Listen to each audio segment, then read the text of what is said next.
I assist with helping you find practices that help you love yourself. Throughout my whole life, I've been investigating different ways to love and connect with myself because that was my greatest void.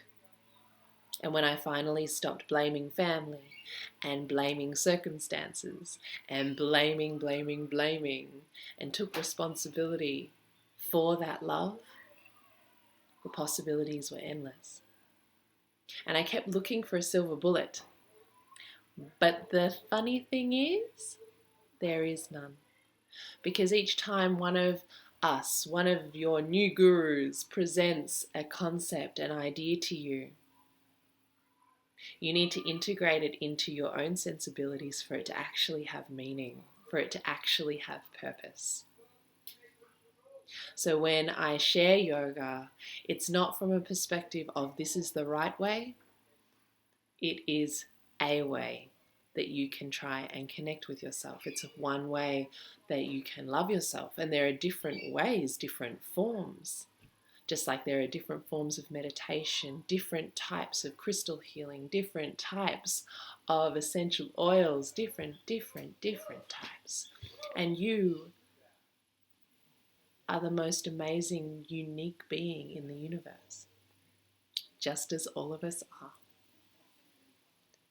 And you have special ways that you connect with learning, special ways you connect with loving, special ways you connect with being, that all have to be taken into account when you start working on your own rituals for self-love, your own practices of self-love. And because I found so many different ways of loving myself, this is what I love sharing. And my favorite thing is to be able to connect with people at their deepest level and assist with their transformation towards love from fear. And if this sounds good to you, I do one-on-one consultations online and also face-to-face, usually over an 8-week period, and you choose the intensity. You can do 1 session a week, you can do 2 sessions a week, you can do 3 sessions a week, and each of those different sessions will be targeted towards different areas of your life. So it might be you're just wanting to be more flexible. But then as you start to work on your flexibility, you realize, hang on, in my mind, I might be a little inflexible too. It's not just my body, because actually everything's connected. And then as you start to explore it a little further, it might be, oh, you know what? I find that doing some self-massage really helps as well. And actually those different parts of my body in their connections, those different parts of my mind in their connections, those different ways of loving myself in their connections, they all create different responses in myself, and they all change the way I view my life. And as those sparks start happening a little more, then we can change the trajectory a little bit.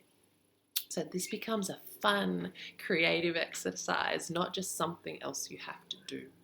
Because love is fun. Love can be hard, but it is the only thing that gets us through the darkness. And the darkness is essential for our learning. Have you ever noticed after being in a deep depressive hole, or being really anxious, or going through something really hard, you emerge with greater insight and wisdom? That's the magic of integration with love.